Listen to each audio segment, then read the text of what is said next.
Informativo Pluricultural del Ecuador. Chasqui TV, el primer informativo pluricultural del Ecuador.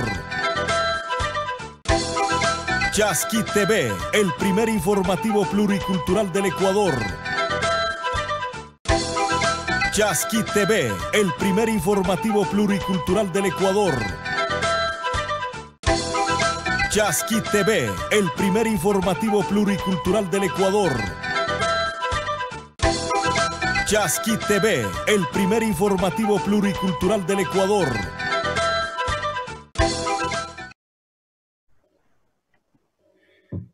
Hola amigos y amigas de todo el mundo, un gusto saludarles desde este espacio de noticias y opinión de Chasqui TV por RTU, el canal de las noticias. Nosotros generamos nuestra señal desde Riobamba, la Sultana de los Andes. La pandemia de coronavirus sigue avanzando en el mundo y hoy mismo tenemos ya algunos datos que nos vienen desde los medios internacionales. Aquí tenemos que 4.531.811 personas se han infectado de coronavirus y 307.000 personas han fallecido. Dolor, tristeza, lágrimas en todos los estratos sociales deja esta pandemia del COVID-19. En el Ecuador también las cifras son alarmantes porque día a día van subiendo tanto el número de contagios como el número de fallecidos. En el transcurso del programa iremos dando a conocer los datos que nos llega desde a través de las infografías correspondientes. Bueno, mientras el COVID-19 va avanzando, hay varios temas también que están relacionados con esta pandemia. La emergencia sanitaria, también la crisis política, la crisis social y la crisis económica que vive el país. Nosotros tenemos un invitado muy especial el día de hoy. Vamos a compartir vía Zoom desde la capital de la República una entrevista con el ingeniero Orlando Herrera. Él es el director nacional del Movimiento de Izquierda Revolucionaria MIR. Aquí le damos la bienvenida. Bienvenido, Orlando. Buenas noches, estimados amigos. Gracias por esta entrevista. Chasqui TV, que reproduce RTU. Muchas gracias por esta entrevista. Desde Quito me dirijo a ustedes y tengo el honor de llegar a ustedes a través del dial y de la visión de la televisión. Estoy a la orden, José. Mi estimado ingeniero, ¿cuál es su opinión, su visión sobre este escenario catastrófico que estamos viviendo en todo el planeta y especialmente en la República del Ecuador? Bueno, estimados amigos de Riobamba, por muchos medios de comunicación se habla de que el Ecuador está enfrentando una crisis, ¿no? Pero muy pocas personas ahondan en el sentido de qué es una crisis, por qué se produce una crisis y por qué estas crisis son cada vez más recurrentes en el mundo y en el caso particular del Ecuador. Estas crisis son cada vez más evidentes. No nos olvidemos que recientemente en octubre pasamos una crisis, ustedes recordarán. Y entonces es importante que, por lo tanto, definamos de qué estamos hablando cuando hablamos de una crisis sanitaria, porque conceptualmente se define a una crisis como la imposibilidad de poder cumplir un plan o un proceso de desarrollo por una situación grave, ¿no es cierto? Entonces se produce una alteración de un orden y esa alteración del orden afecta a otros aspectos de la sociedad como el económico, el social y el político. Y esta crisis, digamos, del COVID-19 es una crisis que tiene efectos mucho más severos en países que se han preparado para enfrentar crisis y en países que no se han preparado para enfrentar crisis y mucho menos severo, digamos, menos crítica en aquellos países que han invertido y se han preparado su talento humano, han preparado sus recursos para enfrentar situaciones de crisis. Entonces es importante que nosotros entendamos que cuando se habla de una crisis, las crisis no son una fatalidad para la humanidad. Las crisis son fenómenos que perfectamente los seres humanos, las organizaciones, los gobiernos, los podemos enfrentar y debemos de hacer que los efectos sean mínimos para la población. Pero eso requiere un gran sentido de organización, un gran sentido de responsabilidad para poder atender y enfrentar y neutralizar los efectos de una crisis como ha sido la de la pandemia, ¿no? De los resultados que observamos en el Ecuador, digamos, existe una percepción en la población de que no se ha hecho lo suficiente para lograr reducir al mínimo la pérdida de vidas, ¿no es cierto?, y los efectos colaterales que tiene en la población, digamos, la crisis. Efectos sociales como el desempleo, efectos económicos como el cierre de centros productivos, de factorías, efectos políticos como la inestabilidad política y la imposibilidad de un gobierno de poder cumplir con las demandas sociales. Es decir, esas en términos generales son, digamos, a nuestro criterio, el panorama al que nos estamos enfrentando en este momento. ¿Quién tiene que responder por esto? O sea, ¿tiene que responder un gobierno? Digamos que en parte sí. ¿Tiene que responder la sociedad? En parte sí. ¿Tiene que responder la organización social? Nosotros decimos que sí. Pero de lo que vemos es que no ha habido una conexión para que juntos podamos actuar frente a esto. Exclusivamente el gobierno, a través de los gobiernos autónomos descentralizados, el Ejecutivo y los gobiernos autónomos descentralizados, asumieron esta tarea sin que la organización social en el país haya sido un actor protagónico en esto. Por su cuenta y riesgo, las organizaciones sociales han tomado iniciativas, pero no han podido de alguna manera incidir mayormente en las decisiones. Como lo expresara el director de la Organización Mundial de la Salud, la pandemia está provocando estimados amigos oyentes, destruyendo medios de subsistencia, amenazando con deshacer lo que habíamos logrado como avances en materia sanitaria, en materia de salud. Para enfrentar esto debemos, dice el director de la Organización Mundial de la Salud, debemos reforzar otra vez los sistemas de salud a nivel mundial. Mire lo que está planteando el director mundial de la OMS, reforzar otra vez los sistemas de salud en el mundo. Pero también advierte que la mejor defensa de las epidemias es la preparación. Esto implica invertir y fortalecer los sistemas sanitarios y la atención primaria en salud.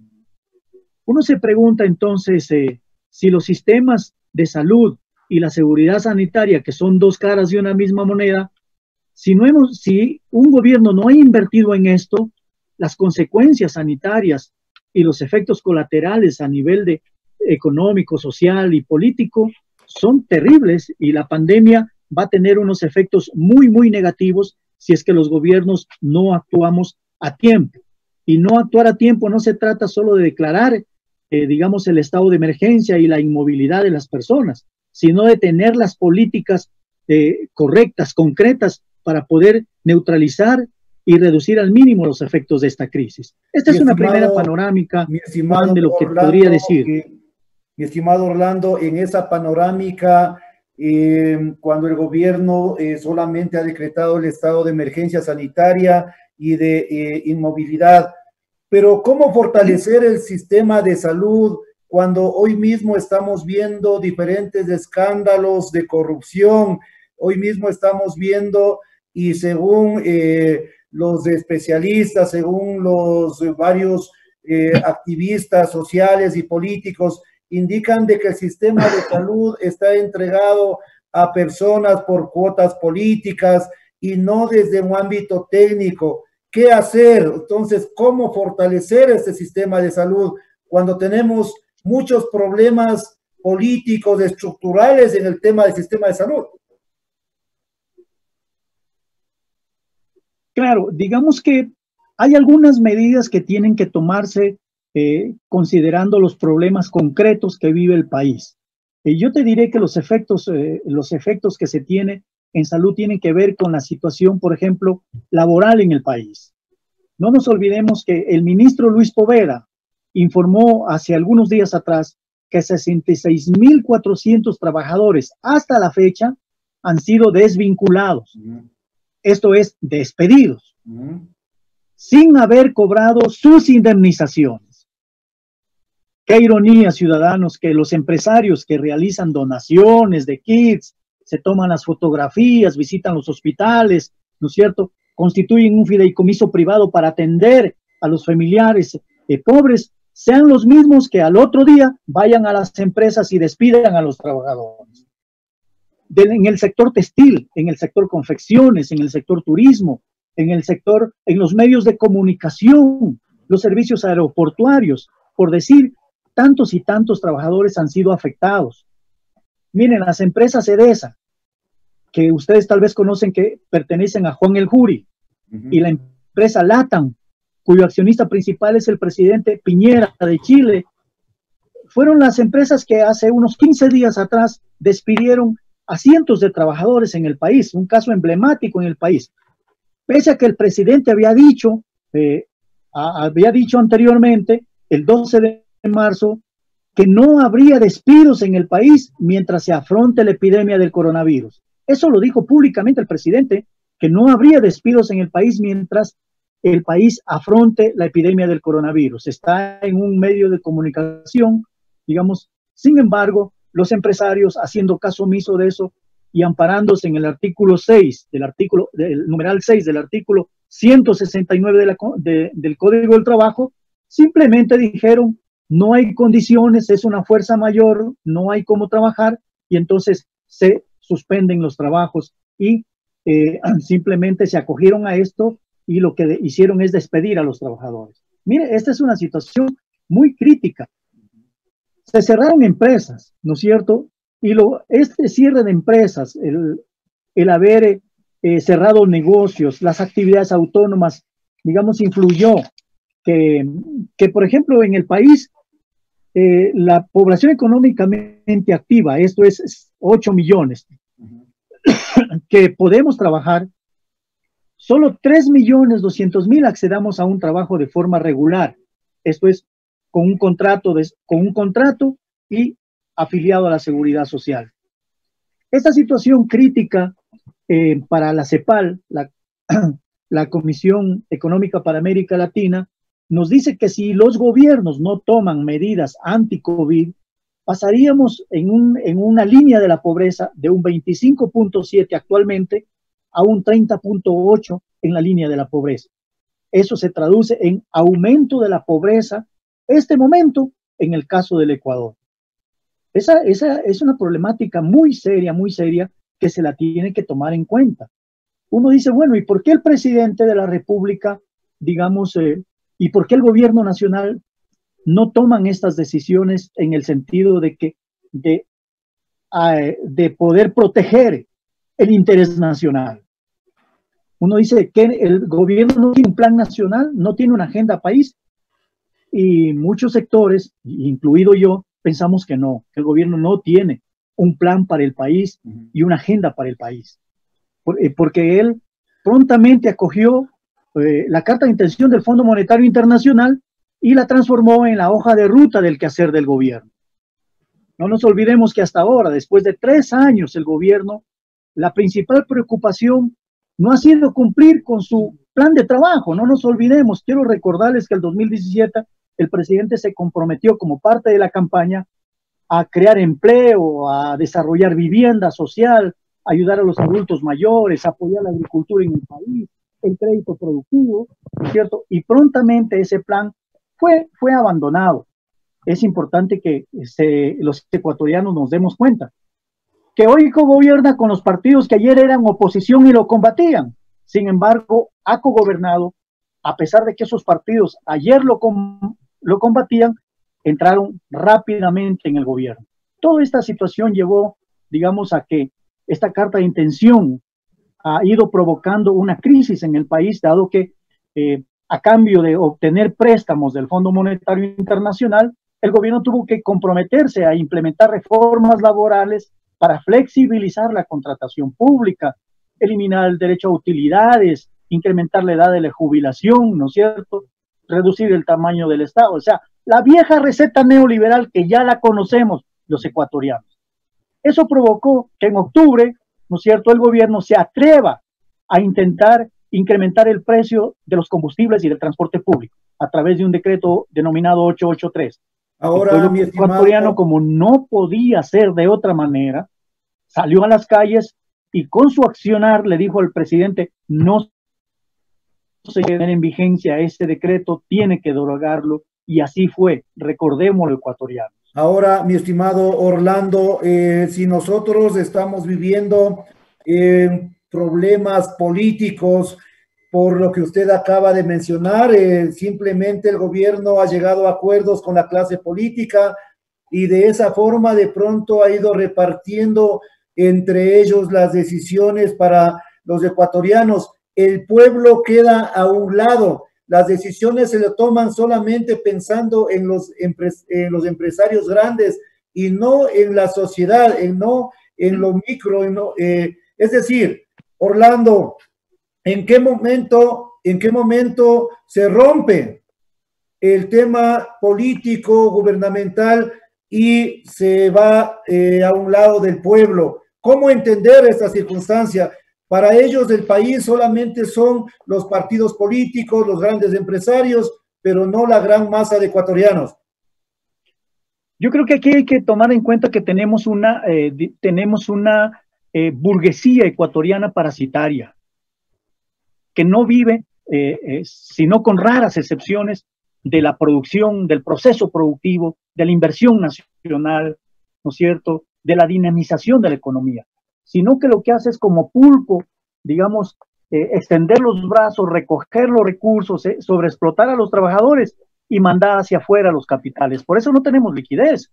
Los bancos no hacen sino recoger el ahorro nacional de ustedes, estimados agricultores, ganaderos, artesanos, comerciantes, y dejar el 10% en el país y el 90% mandarlo fuera. No tenemos liquidez. Es increíble que los bancos lo único que hagan es saquear los recursos del país y no inviertan en el país. Mire que tenemos créditos que lo dan, ¿a qué horas? Al 8%, al 10%, al 12% de interés para procesos productivos pequeños que no lo van a poder cumplir. Entonces es importante que entendamos los ecuatorianos que esta gente hace que la crisis económica, que es evidente una crisis económica mundial, no la superemos por el lado de que los que más tienen, más paguen y más inviertan en el desarrollo del país, sino que quieren que los que menos tenemos paguemos más, que los que trabajamos 20 horas, trabajemos 24 horas, que los que pagamos impuestos en el orden del 10%, paguemos el 12, el 14%. Es decir, mientras ellos evaden impuestos, mire que ese risible que en estos días se detuvo un supuesto delito en la costa, ¿no es cierto?, donde se encontró un sello del SRI. Eso hace presumir que hay mucha gente que está evadiendo impuestos y utiliza incluso documentos, sellos oficiales para justificar la evasión de impuestos. Es importante que la Fiscalía investigue y sancione, no solo haga el show mediático, no solo se haga el show y no se sancione a la gente, ¿no es cierto? Es importante esto. Mire, quiero decirle que la situación económica del país es tan crítica, ¿no es cierto?, que el gobierno la única forma que ha encontrado para poder atender la gestión de gobierno ha sido endeudarse y endeudarnos a los ecuatorianos. Pagó 300 y pico de millones de dólares, ¿no es cierto?, a los tenedores de los bonos, 324 millones de dólares a los tenedores de bonos, diciendo que justificando que nos iban a dar 1.000 millones de dólares, 2.000 millones de dólares de préstamo. Ahora entendemos que esos préstamos, ¿no es cierto?, que ofreció el Fondo Monetario en 500 millones además los daría el BID, el Banco Mundial y la Corporación Andina de Fomento, y 1.000 millones los daría en un crédito bilateral China, para tener 2.000 millones. Yo pregunto a los ecuatorianos, evidentemente, y es importante que el pueblo ecuatoriano esté muy atento a en qué se va a invertir esos recursos, porque esos recursos, estimados oyentes, no son del gobierno, no son del ministro de Finanzas, no son del presidente Moreno. Esos fondos es de los ecuatorianos y lo vamos a tener que pagar los ecuatorianos.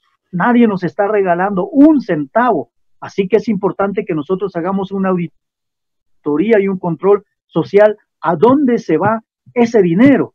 Mire, hasta la fecha, esta crisis recurrente que nosotros decíamos, que lo único que demuestra es que hay un gobierno que ya no puede, no está en condiciones de gobernar el país, porque la crisis lo rebasa, la crisis es estructural.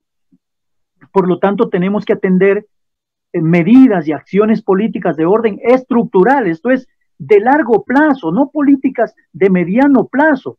Si tenemos políticas de mediano plazo solo para los 4 años, vamos a tener que enfrentar problemas como los que enfrentan muchos gobiernos irresponsables, que tienen una agenda, como no trabajan para el largo plazo, en el camino cambian la agenda y acogen cualquier cosa y entonces nos volvemos a endeudar. ¿Y con qué vamos a responder?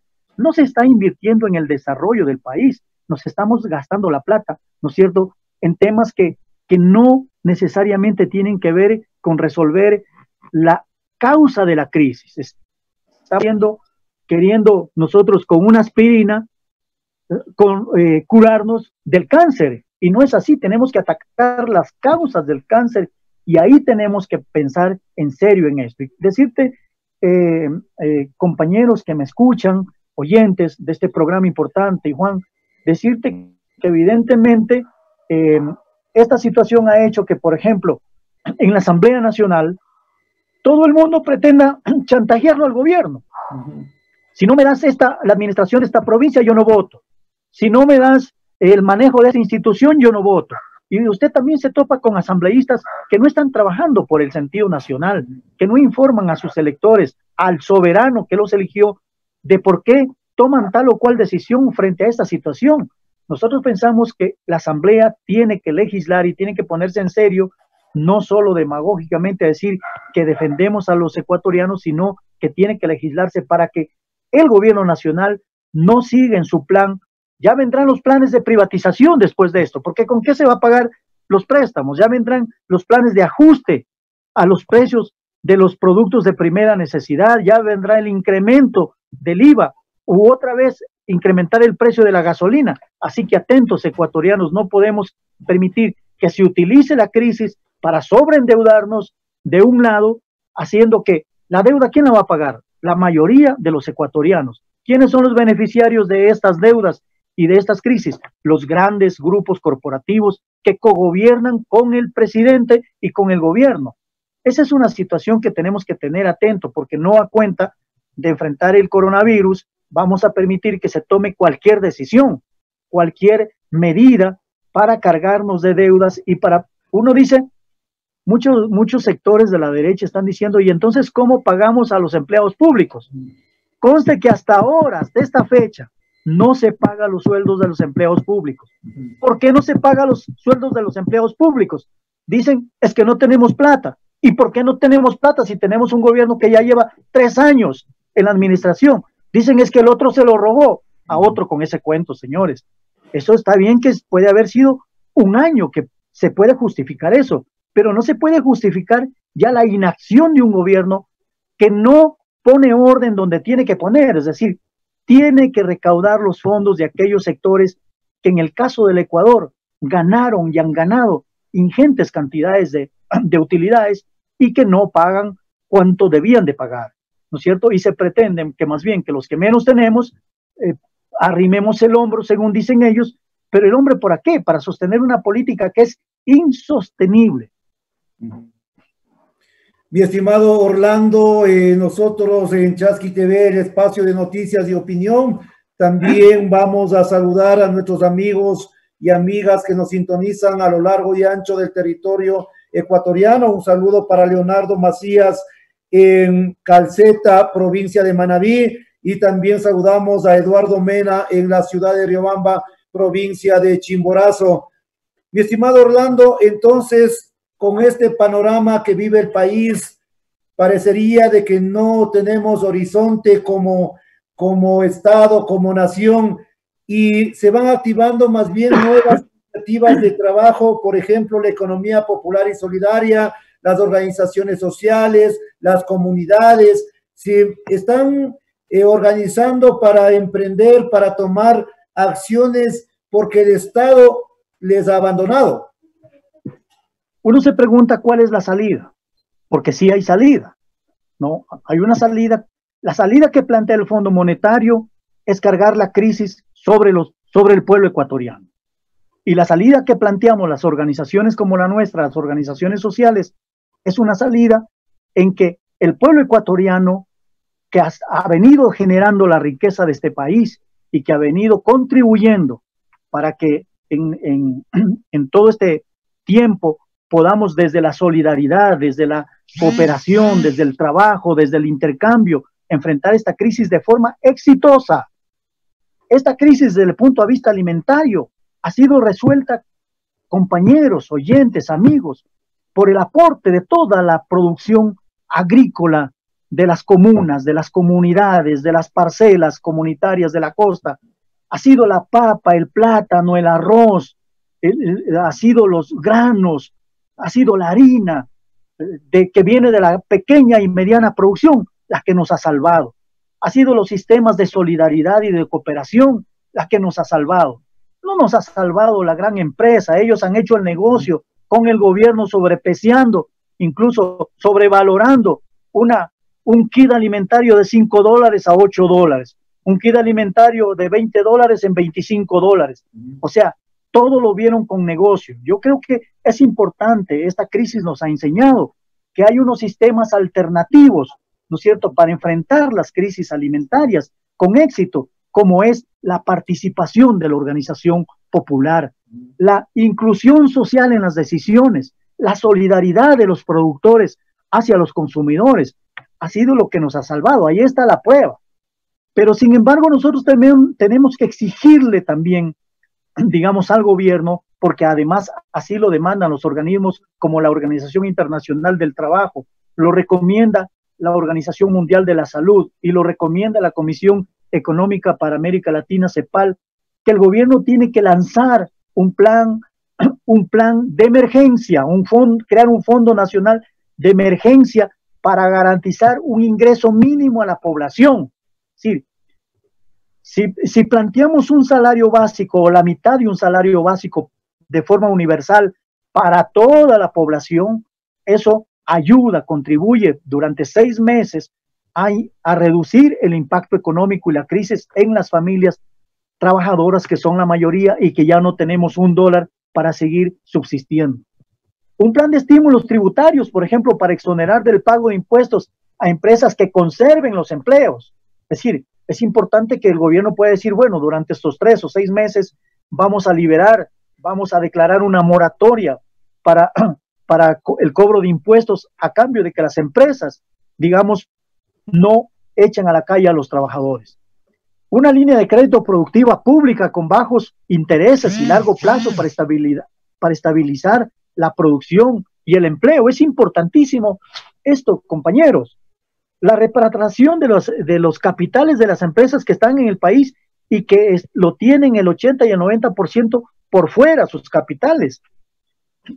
Hay que hacer un control riguroso de la especulación a los precios de los productos de primera necesidad, a los precios de los insumos agrícolas, a los precios de las materias primas para los alimentos de nuestros animales, ¿no es cierto? Es importantísimo esto, que lo hagamos de forma inmediata.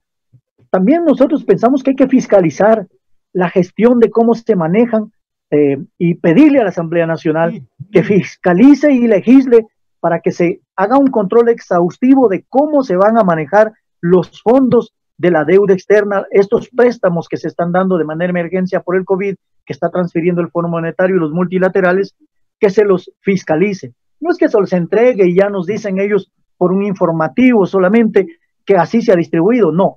Hay que fiscalizarlos porque ya estamos viendo que si en un kit alimentario incrementan más del 50% del valor, no digamos en el manejo de $1.000 millones o de $500 millones que se están recibiendo por esta situación de crisis. En conclusión, mi estimado Orlando, nosotros queremos también en esta entrevista tomar en cuenta algunos criterios que tiene la colectividad, especialmente sobre temas importantísimos. Por ejemplo, usted ya hacía mención sobre el tema laboral, dice es irracional que no se pueda actuar con solidaridad, pero los más de 1.400 millones de dólares que vienen en calidad de préstamo, vienen supuestamente a salvar las empresas, pero igual siguen los despidos, igual los trabajadores siguen en la calle. Hoy mismo en el país se avisora ya movilizaciones por los recortes presupuestarios, entre otras cosas.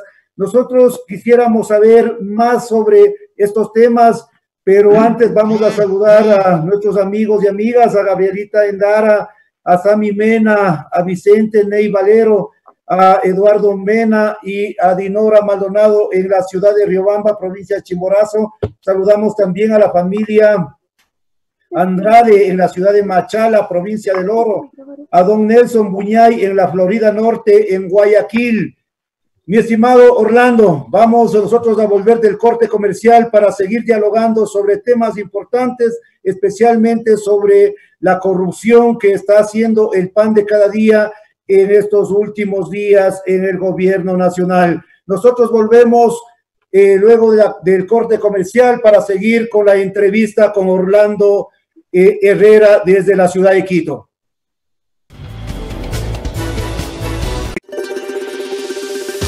Somos alegres, soñadores, honestos trabajadores. Para seguir soñando y poder abrazar a nuestros hijos, quédate en casa. Salva tu vida. Musugruna, Cooperativa de Ahorro y Crédito, invita a quedarse en casa e informa que se atenderá únicamente en las áreas de servicio al cliente y cajas, en horario de 9 horas a 14 horas, tomando en cuenta las medidas de seguridad e higiene. Red Cajeros Automáticos y el uso de la tarjeta de débito están disponibles las 24 horas del día. En Musugruna, su dinero está seguro. Hoy nuestra misión es ganarle la batalla al coronavirus. Solidarios y unidos saldremos adelante. No es lo mismo. Musugruna es Musugruna. Abogado Luis Alfonso Chango, gerente general.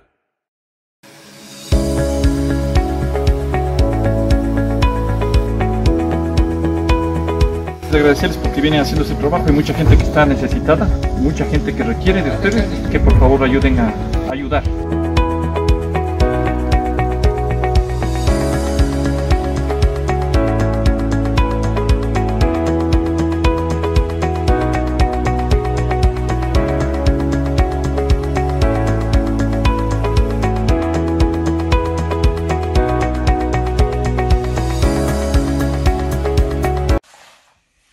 En estos momentos más sensibles de la humanidad en el planeta Tierra, queremos solidarizarnos, queremos concientizar, socializar que esto de la pandemia de coronavirus no es chiste, es algo muy grave para la humanidad.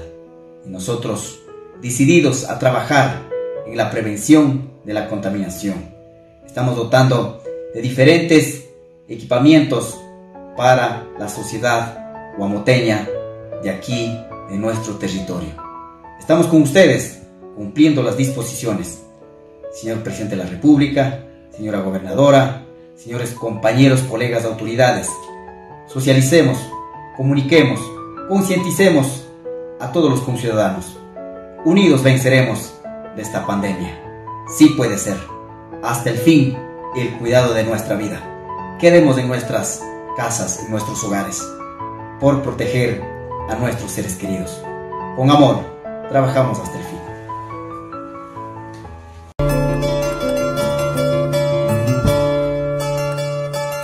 Aprovecho mi tiempo en casa aprendiendo nuevos idiomas.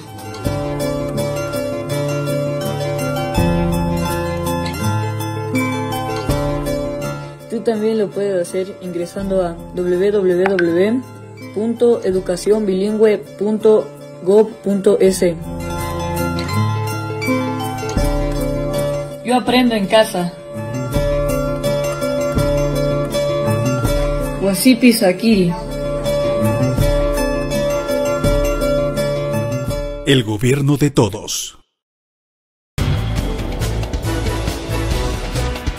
nacionalidades indígenas ya tienen su espacio y nuestro deber es informar. Yachaykunamanta, Hampikunamanta, Sumagrikuna Yaktakunamantapas. Entrevistas y segmentos interculturales de nuestros pueblos afroecuatorianos y montubios. Chasqui TV. Kaipunyakunapi. Sábados y domingos, 18:30 por RTU, el canal de las noticias.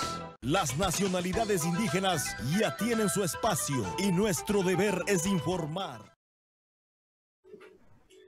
Amigas y amigos, gracias por continuar en la sintonía de Chasqui TV, el espacio de noticias y opinión que genera su información desde la Sultana de los Andes, Riobamba, Ecuador.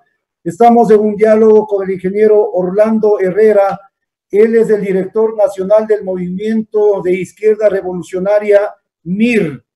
Mi estimado ingeniero, qué importante información que usted nos acaba de compartir a los ecuatorianos. En el tema económico, la crisis de la pandemia del coronavirus está obligando a que haya iniciativas diferentes, emprendimientos diferentes. Mientras tanto, los recursos que vienen en calidad de deuda, los empresarios han dicho que se debe reactivar la producción, que ellos necesitan mucho dinero. ¿En qué momento le toman en cuenta al pueblo ecuatoriano? Hola. Yo quisiera decir, mira que hay salidas. Uno se pregunta, ¿hay salidas para esta crisis? Las hay. Pero hay unas condiciones. Uno, si es que se toma en cuenta la opinión del pueblo ecuatoriano. Dos, si el pueblo ecuatoriano participa como actor protagónico a través de sus organizaciones en las acciones. Y tres, si es que evidentemente el pueblo ecuatoriano se convierte también en actor de toda esta construcción social para enfrentar la crisis, porque no es un tema de que yo voy a ir a un barrio, a una comunidad o a un sindicato, digamos, con un funcionario público, sin contar con las organizaciones. Eso es imposible. Por eso nosotros decimos que si no se cumplen esas condiciones, no es posible una salida, digamos, en favor de los ecuatorianos. Tampoco nosotros creemos ni un tantito en la voluntad de los empresarios de ser solidarios con los trabajadores, de no cerrar sus empresas, más bien están aprovechando la crisis para cerrar sus empresas y para echar a los trabajadores a la calle sin indemnización, porque claro que pueden despedirlos, según el Código del Trabajo pueden, pero tienen que pagar la indemnización por despido intempestivo, y ellos están aprovechando la crisis para mandar a la calle a personas que les falta un año para jubilarse sin ninguna garantía, amparados en la crisis. Eso es imposible y el gobierno no responde a eso. Es decir, entonces, como no confiamos en la voluntad de los empresarios, tampoco confiamos en la voluntad del presidente de la República, porque el presidente de la República ha hecho muchas ofertas y todas esas ofertas las ha ido olvidando y más bien acogiendo a todo lo que el Fondo Monetario Internacional, digamos, le ha planteado.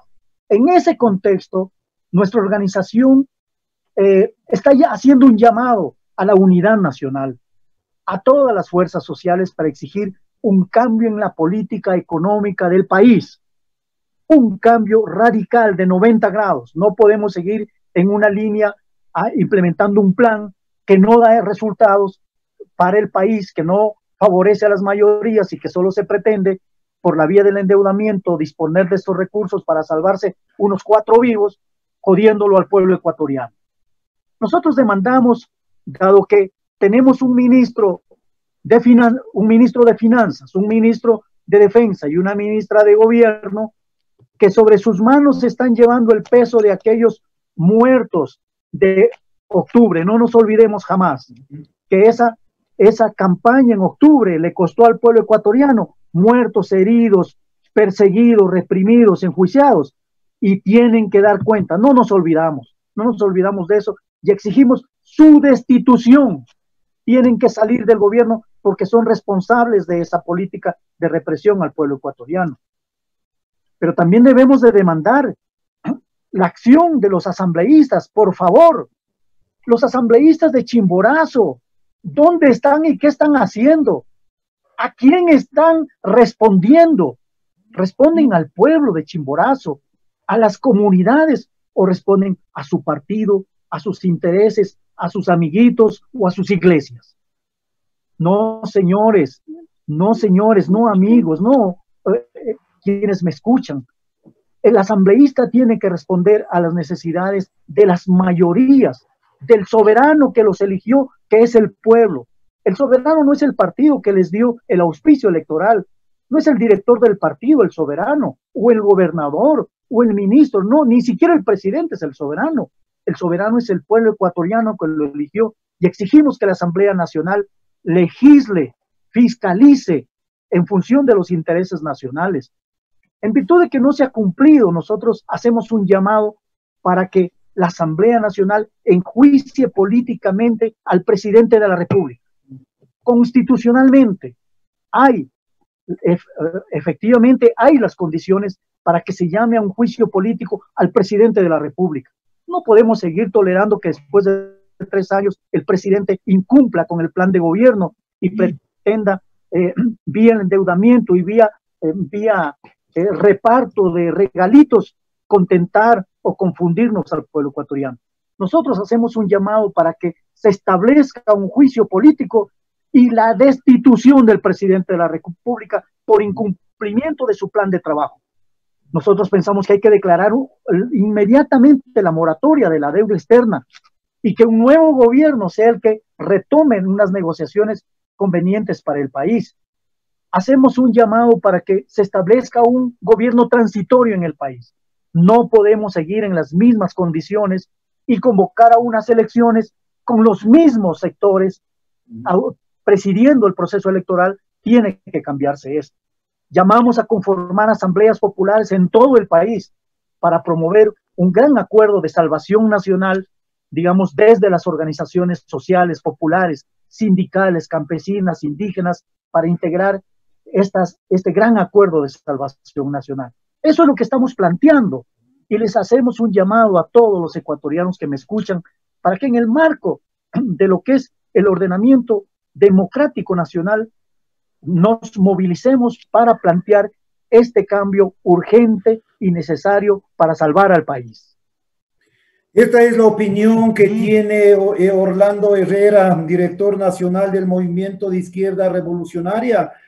Sin duda, varias organizaciones sociales y organizaciones políticas también le están tomando el pulso, no solo a la emergencia sanitaria, sino también a la crisis económica que vive el país, porque mientras las familias pobres del Ecuador se ingenian por quedarse en casa, pero al mismo tiempo tampoco tienen nada que comer ya en sus hogares, otros están festinándose los recursos a través de los contratos que están dando en el Estado.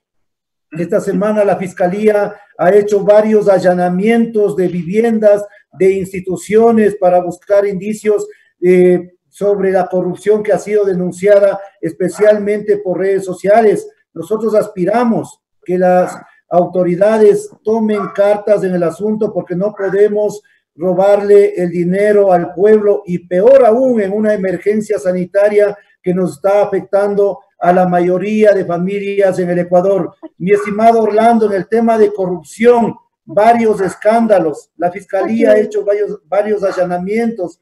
¿Qué opinión le merece este tema que más bien parece una nueva pandemia en el Ecuador?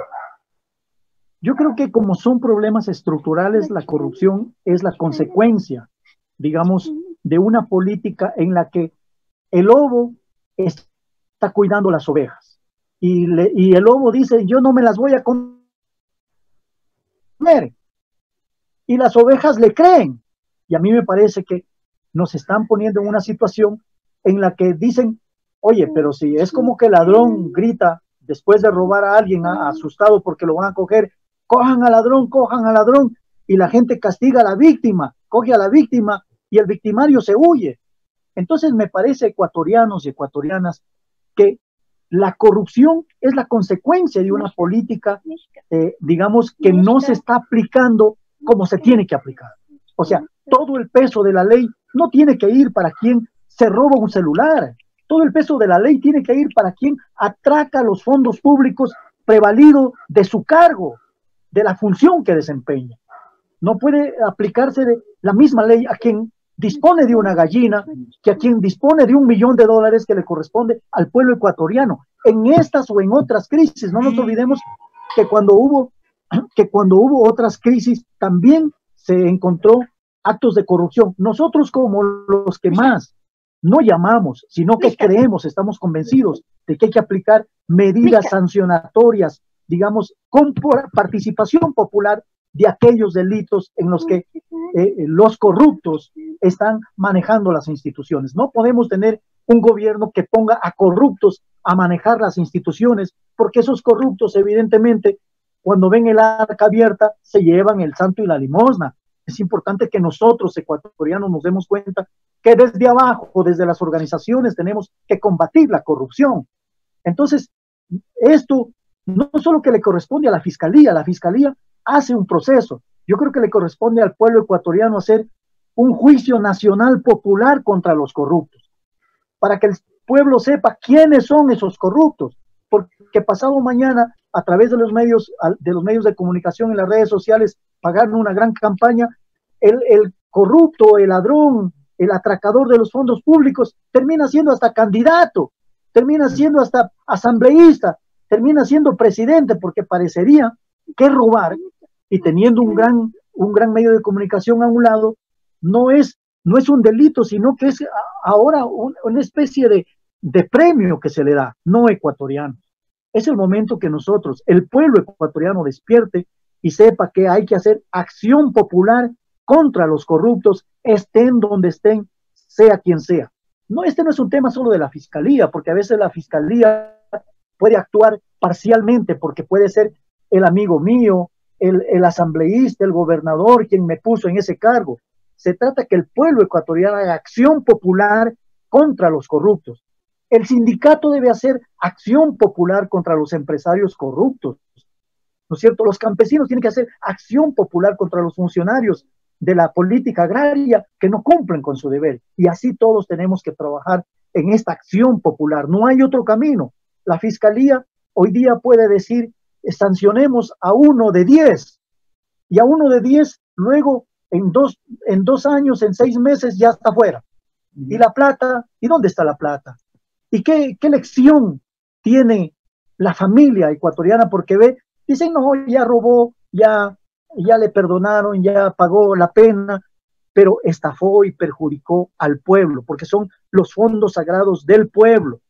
Esos tenemos que defender nosotros. Entonces, sí, la fiscalía tiene que cumplir y tenemos que hacer, digamos, acción popular para que la fiscalía vea, observe y accione. No se haga de la vista sorda, no actúe cuando ya los delincuentes se han ido del país o se han fugado. No avisarles, sino sancionarlos. Pero no uno para hacer propaganda, sino que se sancione a toda la mafia que actúa en el seno, por ejemplo, de la contratación pública, en los contratos públicos, en la otorgación de cargos, ¿no es cierto? Hay una mafia enquistada y el pueblo ecuatoriano así lo percibe, así lo ve, y los medios de comunicación así lo señalan, que tiene que ser sancionada, pero no solo por la fiscalía. Esta es una acción de fiscalización y acción popular.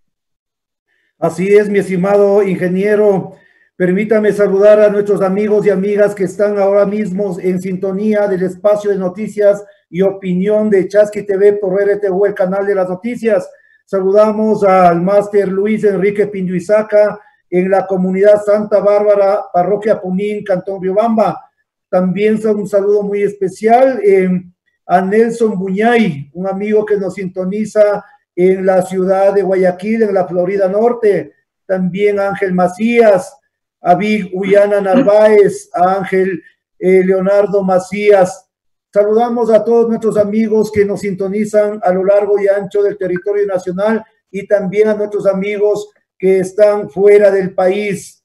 Por diferentes circunstancias han tenido que abandonar la patria y hoy también están pendientes de lo que sucede en su territorio natal. En la parte final, mi estimado Orlando, ¿cuál sería su mensaje para los ecuatorianos? Porque Usted lo ha dicho, hay salidas, pero también quisiéramos que el mensaje esperanzador provenga de los propios líderes de las organizaciones sindicales, de las organizaciones sociales, de los dirigentes indígenas, campesinos, porque ahí estamos la gran masa de la población que esperamos una voz de aliento, porque caso contrario, solamente con una pandemia del coronavirus, la pandemia de la corrupción, no podemos vivir todos los días, Orlando. De acuerdo. Quiero enviar un caluroso saludo a todos los que nos han escuchado y han visto en el país. Un abrazo. Hay esperanza, ecuatorianos, amigos, hay esperanza, hay salidas, pero estas salidas tienen que darse desde la más amplia unidad. Nosotros somos fervientes trabajadores de la unidad porque creemos en la unidad para parar estas políticas neoliberales y plantear políticas de desarrollo social, comunitario, de desarrollo del país y de atender los derechos de las mayorías de los ecuatorianos. Nosotros hacemos este llamado para que trabajemos juntos en este horizonte. Hay salidas, solos no tenemos una solución, solos no podemos quebrar esta política neoliberal y derrotar a los partidos de la derecha, no podemos. Los partidos progresistas, democráticos, de izquierda, los partidos que creemos en la lucha popular y en la causa popular, tenemos que reunirnos necesariamente para plantear este gran acuerdo de salvación nacional. Hacemos este llamado, las manos están extendidas, trabajemos juntos en esto. Los próximos días serán días intensos de movilización, de organización y de lucha. Hacemos un llamado a todos los sectores para, antes de que esto suceda, ponernos de acuerdo y que nuestro país encuentre un rumbo distinto de bienestar, de progreso, de felicidad para todos y para todas. Un gran abrazo a todos, estimados amigos y hermanos. Muchas gracias. Esta noche hemos dialogado con Orlando Herrera. Él es el director nacional del Movimiento de Izquierda Revolucionaria en nuestro país. Importante información y anuncios que ha dado esta noche. Nosotros, el espacio de noticias y opinión de Chasqui TV, volveremos en una nueva oportunidad, no sin antes agradecer a nuestros amigos y amigas que permanecen en la sintonía día a día en este espacio alternativo de información que tiene el Ecuador. Muchas gracias y hasta siempre. Gracias, Chasqui TV, y gracias, Juanito. Un abrazo. Las nacionalidades indígenas ya tienen su espacio y nuestro deber es informar. Yachaykunamanta, Hampikunamanta, Sumagrikuna Llaqtakunamantapas. Entrevistas y segmentos interculturales de nuestros pueblos afroecuatorianos y montubios. Chasqui TV. Kaipunyakunapi. Sábados y domingos, 18:30 por RTU, el canal de las noticias. Las nacionalidades indígenas ya tienen su espacio y nuestro deber es informar. Yachaykunamanta, Hampikunamanta, Sumagrikuna Llaqtakunamantapas. Entrevistas y